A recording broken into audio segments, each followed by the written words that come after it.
Welcome to The Explainer. Today, we're unpacking the life of a man who didn't just build businesses, he literally built lives.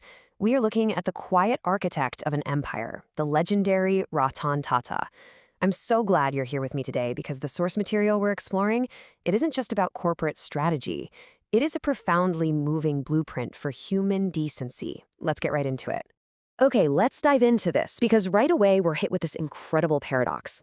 A man who built a $1 billion empire but lived alone in a small house with no luxury. I mean, just imagine achieving that unbelievable scale of wealth and global influence, yet intentionally choosing a life stripped of flashy cars, billionaire parties, and all that excess. How does someone who basically had absolutely everything choose to live as though he had nothing?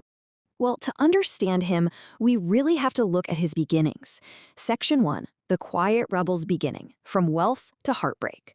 So he was born in Bombay in 1937 into the fiercely respected and very wealthy Tata family. But, his early life wasn't exactly a fairy tale. When he was just 10 years old, his parents divorced. Now, in 1940s India, that was incredibly rare and carried a lot of stigma. In that single moment, a young boy lost the traditional warmth of a mother's hug and a father's guidance. After the split, he was raised by his strict but deeply loving grandmother. And she ingrained this absolutely crucial lesson in him. It doesn't matter how much money you have. What actually matters is how you treat people. As he grew, he became kind of a quiet rebel. Instead of studying business like his family demanded, he went off to Cornell University in the 1950s to study his true passion, which was architecture. While in the US, he even found his first true love and was planning to get married. But then, a phone call changed everything. His grandmother fell terribly ill. Without a second thought, he left his life in America and his first love to return to India. By the time he was ready to bring her over, she'd already married someone else. It was this heartbreaking sacrifice of love out of pure duty, and it actually meant he never married. Which brings us to Section 2, Leading from the Factory, the Silent Climb. And this brilliantly illustrates what happened next. When Ratan returned to India, critics in the industry totally dismissed him. They saw a soft, emotional, rich kid who just lacked the toughness to lead the fierce Tata empire. And while everyone expected him to demand typical CEO comforts, air-conditioned offices, plush leather chairs, endless executive meetings, his reality was entirely different. In 1962, he put on a hard hat and went straight down to the Tata Steel factory floor. He became a blue-collar worker, literally shoveling dirt, sweating by the hot furnaces, and eating with the laborers. He didn't fight his critics with angry words, he silenced them with grueling work, learning the entire business from the absolute ground up. And wow, did that silent preparation pay off. In 1991, the legendary JRD Tata shocked the entire corporate world by naming this quiet man as his successor. Suddenly, Ratan is handed this chaotic empire of 90 different companies, and they were all acting like independent, money-losing kingdoms. He had to act fast, so here was his brilliant four-step strategy to fix it. Step 1, bring all 90 companies under one unified vision and brand. Step 2, ruthlessly cut the deadweight and force out old leaders who just refused to adopt. Step 3, take massive, bold bets on technology and innovation. And Step 4, train servant leaders. He wanted managers who put ethics and values way above their own egos. Now we enter one of the most fascinating eras of his life. Section 3, Insult and Global Triumph, the Auto Battles.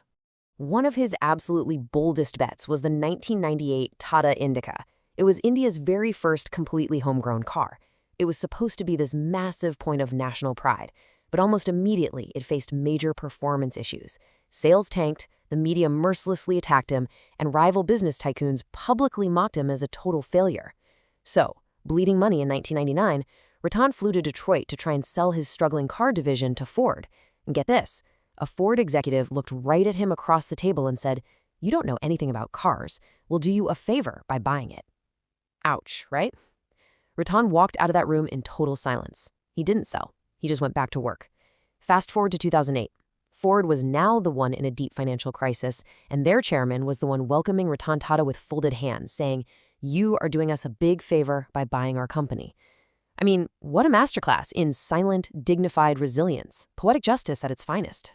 $2.3 billion. That was the staggering price Ratan Tata confidently paid in 2008 to acquire the iconic luxury brands Jaguar and Land Rover from that exact same struggling Ford corporation. The global automobile industry was absolutely stunned. The man they said knew nothing about cars was now the owner of two of the world's most prestigious automotive brands. And under his leadership, they became highly profitable within just 2 years. Incredible. Let's slow down for a moment as we look at Section 4, a dream for the people, the Tata Nano. You see, Ratan's deepest desire was never just to build cars for the wealthy. He wanted to build a car for the common man. And it all stems from a deeply emotional moment in 2003. Ratan was stuck in traffic when he saw this really dangerous, heartbreaking sight. A father, a mother holding a baby, and a small child, all balanced precariously on a single wobbling scooter, huddled under a plastic sheet in the pouring Mumbai rain. He couldn't look away. It inspired this exact quote: "Why should a poor man have to risk his entire family's life on a scooter?" And right then and there, he made an incredibly audacious promise to his country: $2,000. The sheer audacity of that number is just incredible. He promised to build a safe, functioning four-wheel car that cost the exact same as a motorbike.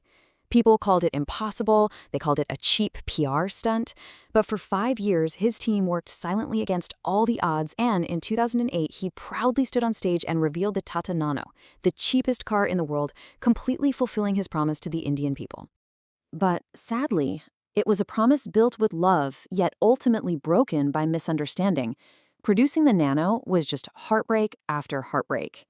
A massive new factory in Singur faced such fierce political protests from local farmers that Ratan made the stunning decision to abandon the nearly finished site and relocate the entire project 1,500 kilometers away.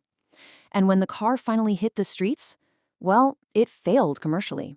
Not because it was a bad car, but because people completely misunderstood it as a cheap status symbol. In a country where cars really signal upward mobility, nobody wanted to be seen driving the quote-unquote poor man's car. Ratan later called it his biggest disappointment, not for the money they lost, but because his earnest attempt to give the poor an affordable lifeline was rejected. Which leads us to the deeply moving final chapter of our explainer. Section 5, a legacy of quiet kindness, the final years. So, the crucial point is, when Ratan Tata officially stepped down in 2012, deeply believing that true leadership is knowing exactly when to leave, his final years were spent away from the cameras in a remarkably modest apartment in Colaba. Now, he did make a brief, reluctant return in 2016 simply to protect the company's stability during a leadership crisis, but his focus really remained on what truly mattered to him.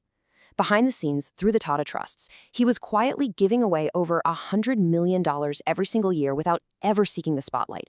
He built over 60 cancer care centers for the poor. He brought clean water systems to over 2,000 villages. He mentored and funded massive startups like Ola and Paytm, often without even asking for shares. He just wanted to help young minds succeed. And he provided full scholarships for underprivileged students to attend elite global universities. But perhaps nothing defines his character more than this single, extraordinary moment. During the horrific 26/11 Mumbai terrorist attacks, while the entire world watched in panic, Ratan Tata personally visited the families of the victims. He didn't care if they were wealthy hotel guests or the cleaning staff. He just quietly rebuilt their homes and their lives. He was the only major industrialist seen standing completely alone in the rain outside the hospital. No news cameras, no press team, just waiting to see how the injured were doing. For a man who lived such a solitary life, he actually found his deepest unconditional love in a really beautiful place. He was a billionaire whose heart completely belonged to stray dogs. He adopted so many of them, the blind, the injured, the abandoned. He even mandated a special, permanent space for stray dogs at the incredibly luxurious Tata headquarters in Mumbai, because as he put it, animals don't pretend, they just love you. In a corporate world full of false friends and big egos, he found absolute loyalty in pause. On October 9th, 2024, at the age of 86, Ratan Tata passed away peacefully. He didn't die asking for attention or dramatic headlines, and in his final act of grace, his entire personal estate, valued at $460 million, was gifted entirely to Tata charitable trusts. He completely emptied his pockets for the people. He fulfilled his greatest wish, which was to die useful rather than to die rich. His own words really capture his ethos perfectly. I don't want to be remembered for how much money I made. I want to be remembered for the difference I made. It's a profound reminder that true greatness is often utterly invisible. You don't have to be loud, you don't have to be flashy, and you certainly don't have to be ruthless to be incredibly powerful. You just need a clean heart. Which leaves us with this final, powerful question. How will you build your own legacy of kindness? Ratan Tata proved that you can have absolutely everything, yet give it all away to elevate those around you. Let his story challenge you to lead with purpose, to stay grounded, and to always do the right thing, especially when the cameras are off. Thank you so much for joining me on this explainer to explore this genuinely remarkable source material. Go out there and make a difference.